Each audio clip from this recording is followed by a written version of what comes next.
Good evening and welcome back to Twin State Sports. I'm Zach Seminar. After breezing through the Starkville Regional over the weekend, the Diamond Dogs of Mississippi State are ready for Super Regional play. Last night, the Dogs learned who they'll face this weekend. Stanford, the answer, after they defeated Fresno State in their regional championship game late last night. So the Cardinal will be heading east for their next challenge. Stanford, the number 11 national seed, needed back-to-back wins over the 2008 national champion Fresno State Bulldogs just to get a crack at MSU. So regional play for the Bulldogs gets underway on Saturday afternoon at the Dude, 2 p.m. ESPN2 against those Cardinal.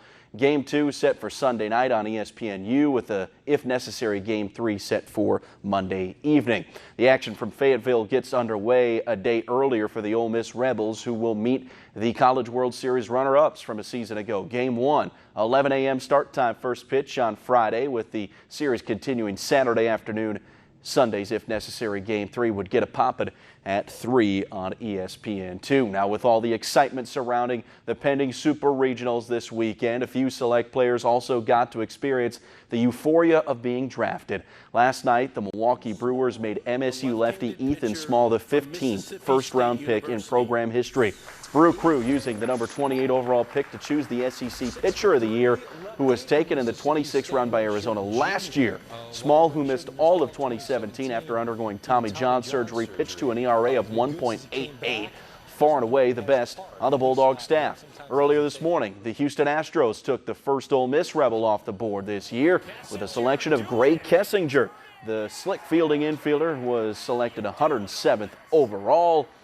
He hit .332 this season, becomes the 174th Rebel taken in MLB draft history. In the 4th round, the SEC hit king Jake Mangum was taken by the Mets, 118th overall. Mangum, the senior from Pearl, has hit .357 this season for the Dogs while playing the role of leader in that MSU clubhouse. Jake becomes the first Bulldog to be selected in 3 different draft cycles after being taken late in each of the last 2 drafts.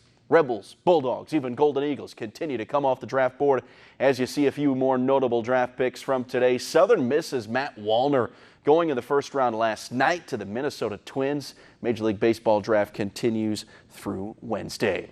Well, more draft coverage. The draft getting underway last night. The Atlanta Braves looking to add to a youthful team they've constructed over the last few years, and they picked up Baylor backstop Shea Langoliers. The Braves spent the 9th overall pick on a man who just set the NCAA tournament record with his 11 RBI game over the weekend, and Atlanta thinks he has a quick path to the big leagues. He's a type of catcher that you can have long-term, so it's a long-term investment. We think we can get him here quick to the big leagues. We think he's that type of player. It's elite defense, and we think this is a great pick for the franchise. After an embarrassing showing in Game 3 of the Stanley Cup Final in their home building, the St. Louis Blues bouncing back, evening their series with the Bruins last night with a pivotal Game 4 victory. With the game tied at 2 heading into the final stanza, goals from Ryan O'Reilly and Braden Shen made the difference in the final outcome. O'Reilly finishing the night with a pair of goals after scoring just 3 times all postseason coming into the night. Series returns to Boston for Game 5 on Thursday evening.